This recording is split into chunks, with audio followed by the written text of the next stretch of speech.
Hello friend. I want to tell you about the Nissan Juke car. The Nissan Juke is a typical city crossover measuring 4.1 meters long with a wheelbase of 2.5 meters. It has a compact silhouette and a tight interior. It is roughly equivalent to the Micra produced at the same time, so you shouldn't expect too much from it. The Juke is a typical 2+2 with a decent 354-liter boot. Assuming we're talking about the front-wheel drive version, because the Juke was also offered with 4x4. The drive reduced the boot capacity by around 100 liters, or the space that the front-wheel drive version had under the double floor. The car, although it has a city character, will also be useful on longer routes, because the people who fit behind the steering wheel will not complain about the lack of comfort, and in many units also of equipment. The car's handling leaves little to be desired. The designers tried to maintain a sporty character in the interior.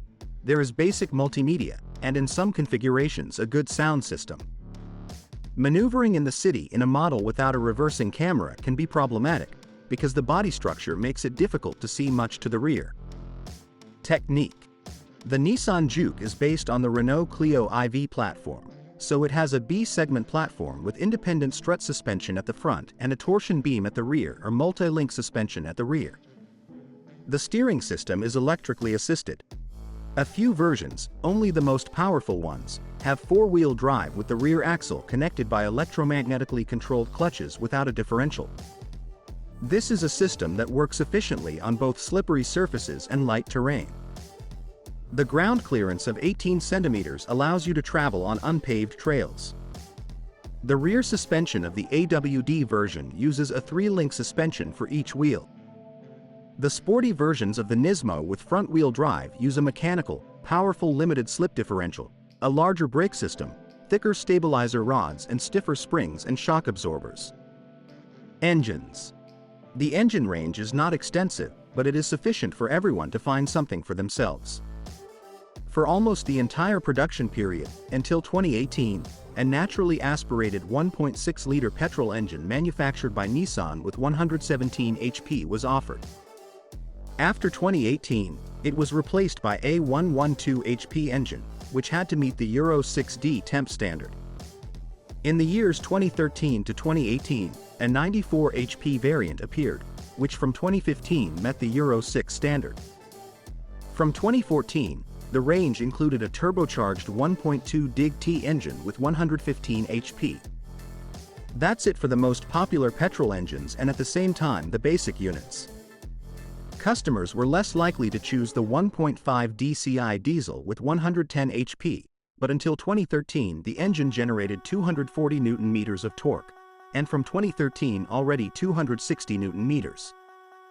Even less often, high-power versions equipped with the 1.6 DIG-T engine left the showroom. The basic engine, offered until 2018, generates 190 HP and provides acceleration to 100 km per hour in 8 seconds. However, contrary to appearances, this is not a sports version. Such is the Nismo version, equipped not only with a more powerful unit, but also with a modified chassis and brake system, as well as a spoiler and sports seat package. In 2013-2014, the Nismo had 200 HP, and in the period 2015 to 2019 already 218 HP with a manual gearbox and 214 HP with an automatic gearbox. As for gearboxes, the naturally aspirated 1.6 engine was paired with a 5-speed manual, while the others were paired with a 6-speed manual.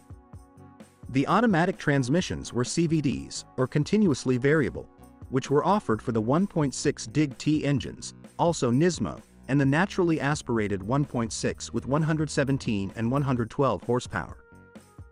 Nissan Juke, which engine to choose? Only naturally aspirated 1.6 units are considered safe.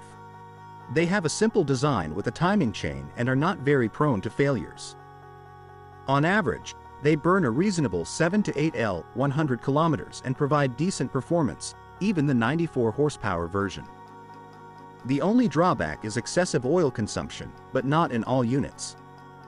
It is not uncommon to drive from service to service without topping up the oil, provided that we change it every 10,000 kilometers. The 1.2 DIG-T is a bit more enjoyable to drive, with high torque in the lower rev range. However, it is a high-risk engine that burns oil and can damage the piston rings or stretch the timing chain. Compared to the 1.6, it does not provide a better driving experience to risk buying it. The only serious advantage of the 1.2 over the 1.6 is the 6-speed manual gearbox. The 1.6 DIG-T engine has mixed reviews. It doesn't use much fuel, around 100 kilometers, has much better performance, and in the Nismo versions it's a little rocket. The fuel consumption is significantly higher here. Unfortunately, it has problems with the timing chain, which doesn't last even 50,000 kilometers. A set to replace 2 chains costs from about $250 to nearly $500 for original parts. Even if you buy a good quality chain, keep up with oil changes and avoid short trips, it is worth replacing the set after 100,000 kilometers. It is a large one-time expense, but it pays off, especially in Nismo versions. Diesels are indeed refined. They burn very little, about 100 kilometers, and there are no problems with servicing, but of course they generate higher costs in the event of failures. Problems with bearings mainly concern extremely neglected units, serviced only at authorized service centers according to the service plan. If the oil is changed no less frequently than every 10,000 kilometers, there should be no problems. The injection system has been refined, which in the Juke comes from Continental, not Delphi as in Renault. Is it worth buying a diesel Juke? It depends primarily on the mileage. If you find a car with up to 150,000 kilometers, you will drive it without any problems for a long time. And cheaply, and the performance is better than in the petrol 1.2 turbo. When problems start, you have to be prepared for higher expenses than in petrols, but it is also worth being aware that the 1.5 DCI engine is one of the cheapest diesel engines to service. In summary, if you are buying a Juke for regular driving, it is worth choosing the 1.6 petrol or diesel version. For performance, buy the 1.6 turbo, but remember about the maintenance. Here, however, I would steer towards the Nismo, which, compared to the regular version, looks much better and drives sensationally. Of course, in terms of maintenance, you should approach it as you would a sports car, remembering, for example, regular inspections of the limited slip differential and be prepared for high prices for brake repairs. It is safer to choose the variant with front-wheel drive and a manual gearbox. Nissan Juke, what's breaking? Although the Nissan Juke is generally a car with few faults, looking at typical faults, you can see the Renault influence on this brand. Usually, minor problems related to electrical systems appear. For example, the wire connecting the steering wheel to the rest of the car is frayed. A typical symptom of damage is a lack of power to the steering wheel, buttons, horn. The heating system fan motor is also damaged quite often. In the summer, there are failures in the mechanism responsible for controlling the airflow. It jams and deforms, and sometimes the buttons on the panel simply do not work. The multimedia, radio and CD player are not very good. This whole panel works quite capriciously. In cars from the beginning of production, this was replaced under warranty. These and similar childhood diseases were eliminated in cars after the facelift, i.e. from the 2014 model year. Now you know which models are worth buying. And what about the mechanics? Jerks when starting or driving at low speed are usually the result of worn lower engine mounts, which do not withstand long mileage. On the other hand, knocking when driving on uneven surfaces is the result of worn front suspension subframe bushes. Ignoring the problem will affect the durability of the steering gear, which is not very durable in itself. Fortunately, the rear suspension is durable, both in the front-wheel drive and all-wheel drive versions.